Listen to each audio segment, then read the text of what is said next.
Hi, this is Mark Arnold, comic book and animation historian, and today we're with Edme Wright, the wife of Seymour Wright for 29 years, and we're viewing the cartoon The Friendly Ghost.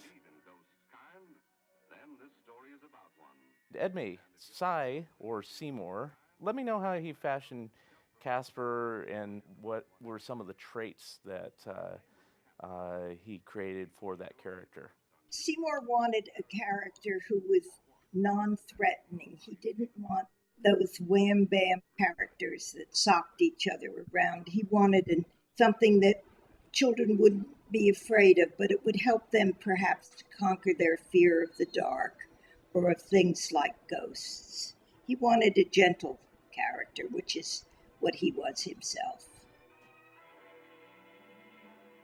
We're now viewing the cartoon The Friendly Ghost, which was a result of basically the story he and Joe Oriolo came up with. Joe didn't come up with the story. Joe drew it. Oh, okay. Seymour, Joe drew it was Seymour's story. Okay. Did this cartoon that we're watching now bear any resemblance to the original story that Cy came up with? Oh goodness, I don't remember. I read it so very long ago. Mm-hmm. Because it sounds like they modified it quite a bit, a little Well, bit. they probably could have Okay. because they did it over a weekend and it was rather a quick job, I imagine. Mm-hmm. And they were very glad to be able to make a little money selling it. That was actually the reason they did it. I don't mean to make them sound mercenary, but it was they were making $25 a week, so if they could do anything on their own, they were very pleased to do it and sell it back to the studio. Mm-hmm. And how much was that they sold it to the studio for? Well, I hate to say this, the figure varies all the time, but it's either $150 or $200. Oh, okay. Which was a lot of money in those days. Right. They were glad to get it. Joe sold it while Seymour was overseas during the war, so he didn't know about it until he came home. Mm-hmm. And in the meantime, Paramount transitioned Fleischer Studios into Famous Studios. Did that have any effect on the character or how it was sold to the studio or anything like that? I'm sorry, I can't tell you that. I really don't know. Okay. I wasn't around then. He never Okay. talked much about that. I see. All Mm-hmm. he said was they invented this. He invented it. Joe did the wonderful illustration, and Mm-hmm. they hoped it would have a life of its own. But they did it, on spec. How did Cy feel about Casper in later years as he saw it becoming more successful on television and in the movies? Oh, I think he was Mm-hmm. very pleased because it gave him a bit of cachet, and when young people knew that he had worked with Casper and done Casper, they just melted, and he loved that. Well, that's very good. I just wanted to say a little bit of the background on this cartoon since we're now watching it. This was the very first Casper cartoon, and it was released November 16th, 1945. And a couple of voices on here.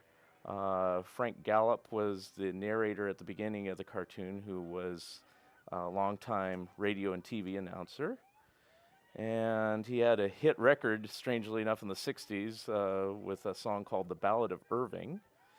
The voices in this, Casper is done by Cecil Roy, and the characters of Bonnie and Johnny, which you will see later in the cartoon, they were done by Mae Questel. Oh yes, Seymour knew Mae Questel. Oh, how did he know her? Just Well, working at Fleischer and Famous? yes. Did he have any fond memories about her? Oh, he liked her very much. He mentioned her name very fondly. That I do remember. Mm-hmm. She was Betty Boop. Yes, Am I yes. right? Yeah. And he And worked he worked on Betty Boop, so oh, okay. I guess he knew her quite well. At the beginning of this cartoon, you also see Casper reading How to Win Friends. That's a take on a book by Dale Carnegie of how to win friends and influence people that was popular at the time of this cartoon's release. Casper's generally the same as he always has been, except he's a little bit more fatter in appearance. That's just the kind of the way they originally designed him. His head's not so much like a light bulb as he became. They kind of modified the design over the years, thanks to animators and later comic book illustrators such as Steve Muffati and Warren Kremer. They're kind of unsung heroes as far as the artwork. What other works that Cy had worked on over the years besides Casper? You mean in comics? Yes. Yeah, he worked on Popeye. Mm-hmm. He worked on Treasure Island. That's why he was down at Fleischer. He worked with Little Lulu, and he did a lot with Archie. He worked on a weekly cartoon called There Ought to Be a Law. I remember that. And you see, all of this so much predated our acquaintance that it's kind of hard for me to remember all of them. Oh, I know he worked on Osoglo's Little King. Oh. Was he a writer or on all these different projects? No, he was a writer. That was his forte, because, as he said, others could draw, but he could come up with the ideas. Mm-hmm. And I understand that he worked on a number of children's books over the years. Were all his books like fiction, or did he write some nonfiction as well? Yes, he wrote 2 nonfiction adult books. He wrote one called Masquerade, which was based on his experiences during the war. He was part of a camouflage unit with lots of people like Joe Mielzinger and people like that who were scenic designers who were helping camouflage. They camouflaged the West Coast at one point. And they also were protecting the West Coast against Japanese submarines, they thought. But they realized there was no problem there. So they sent the unit overseas, in which they did a lot of photo reconnaissance and that sort of thing. Well, we're at the end of the cartoon here, and I want to thank you, Edme, for joining me today. Well, thank you very much. It's a great pleasure for me. His work deserves to live on and on.